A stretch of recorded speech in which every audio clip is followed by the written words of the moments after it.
Some residents have voiced deep concern about the pace and scale of residential, economical, and industrial development in Madison County.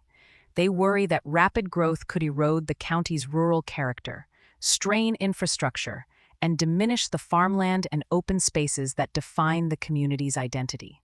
For these residents, questions about how much new growth the county can responsibly absorb are central to preserving the landscape, culture, and way of life that generations have valued. Others believe that continued growth is essential to expanding opportunity, strengthening the local economy, and ensuring long-term success.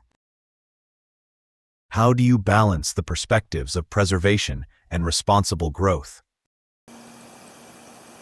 We have a comprehensive plan that addresses those very concerns that were mentioned. And I think if we would adhere to the comprehensive plan, a lot of these issues would be alleviated that you've just mentioned. Do you believe there should be limits to growth in Madison County? And if so, what should those look like? I think that growth, I think it's true that either you're growing or you're going backwards. You have to grow.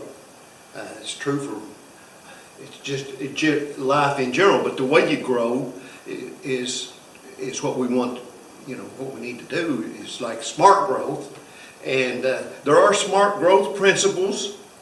I'm not so sure that we as a county and even as a city embrace those smart growth principles, and I think the evidence speaks for itself. What is your plan to stop residential development and preserve our farmlands? There's been a lot of contentious votes on zone changes that I did not agree with. I didn't feel like they went with the comprehensive plan. It's very disappointing. I would support a referendum to be put on the ballot that if the citizens think there should be a moratorium on zone changes in the county, I would not be opposed to letting the voters, the citizens, decide whether we should tap the brakes on residential growth or not. Would you use the government power of eminent domain to achieve your goals in office?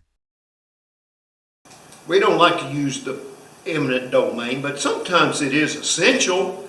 If you need a piece of property to put in an emergency response station, and you got to have it, but it should be used very judiciously and cautiously. A government of the people must be open in its actions and receptive to the perspectives of those it represents, in our case, the citizens of Madison County. Transparency and responsiveness are not optional. They are the foundation of public trust and effective leadership and fundamental to good governance. How can elected officials prioritize the needs of the people over the needs of their donors? I could get in trouble here real quick, because when I was elected, I was naive enough to think that I'm supposed to support the views of the citizens. But it seems that some seem to think they know more than the citizens do, and it's not what I want. It's not what I think is best. It's what the citizens want me. I represent them, and that's what I've tried to do. I've tried to represent the citizens in my district, and I haven't been too successful at it, but I'm still going to continue to support them. I don't have big donors that come. I don't have big donors that support me. I'm small donors, mainly me. How do you plan to reach out to the public on important issues that come up in the next 4 years?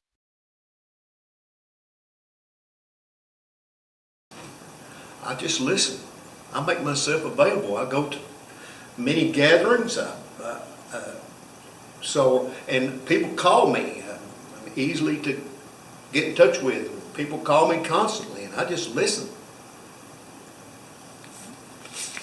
Madison County faces significant maintenance and infrastructure needs.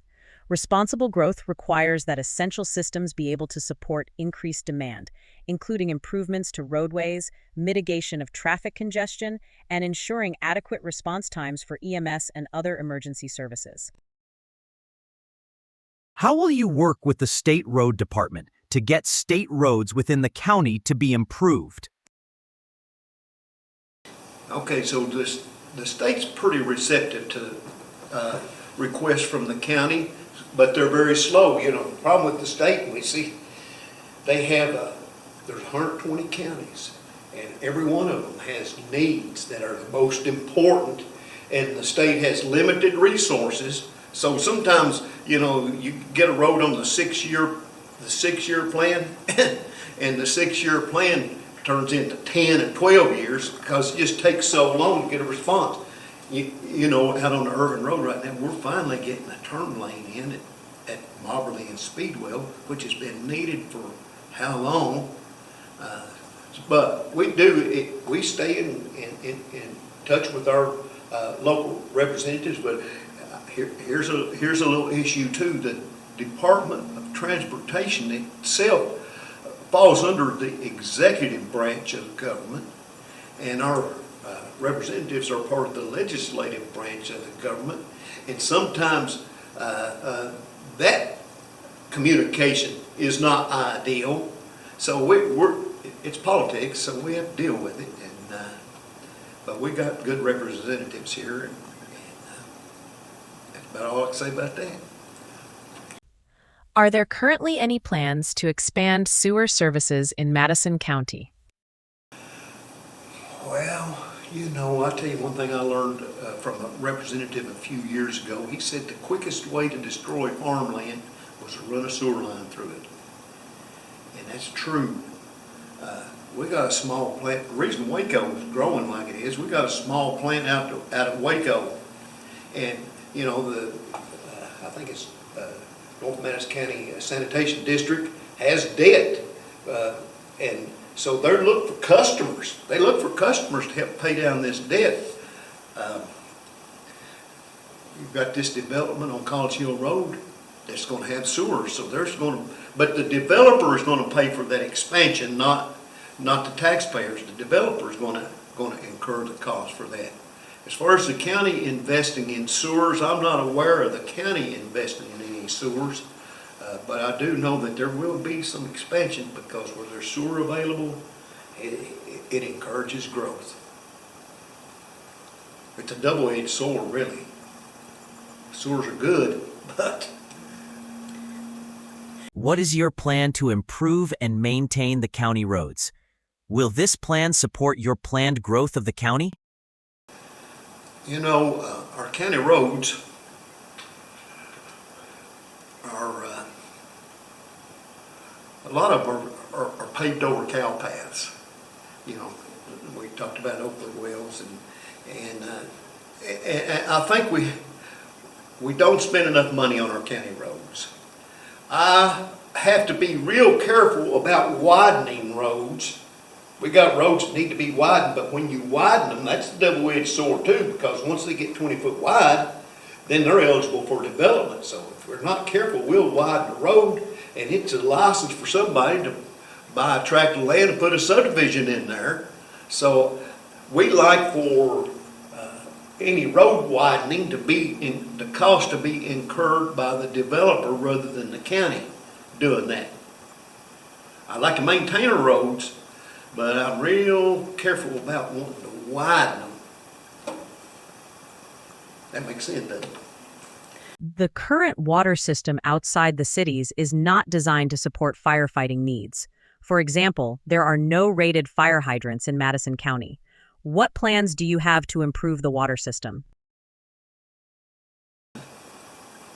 You know, what we have different Madison County water district, and you got a board, and those guys, you know, most of them are appointed by the county, but they run their business, just like Richmond Utilities runs theirs. The city of Richmond does not dictate to Richmond Utilities, and we don't dictate to Madison County Utilities. There again, you know, we need more fire protection, and it's upgrading water lines, but that requires an investment, That's incurring debt, and the utility districts, they have to analyze, okay, we're gonna invest $1 million or $2 million in increasing water flow, and they gotta have a payback on it, because those debts have to be serviced, and,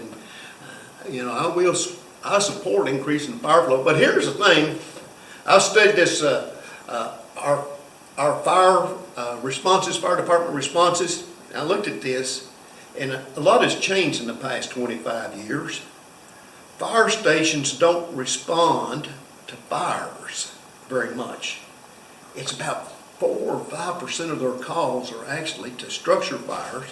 When I was coming in this morning, did you come in on Urban Road this morning? See a big fire truck at a car wreck? They were fire stations. Were actually first responders. They respond to wrecks and emergencies, emergency response. But it's not so much fire. So I just wonder, something. You got the codes enforcement where houses are much safer. They got smoke detectors. People don't have open flames in their houses like they used to. So fires is not the big deal that it used to be a generation ago. But first responders is a big deal. So, I'm not sure how much emphasis to put on increasing fire flow. There needs to be some judicial increase of fire flow, but just need to be prudent about the whole thing. What resources will be taken from other parts of the county for the new fire station in the north of the county? I hope none.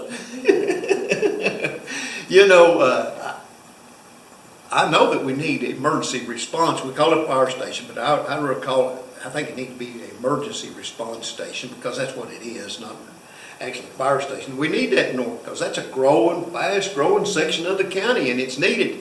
But we also got to have it. We're a growing county. You've seen the news. We're the fastest growing county in America or something like that. I mean, it's alarming that we're growing that fast. But with that growth, you have houses. There is an increase in revenue to the school, primarily to the schools, but to the county. So hopefully, we don't incur any additional burden on the current taxpayers. It kind of pays for itself. That's what I hope.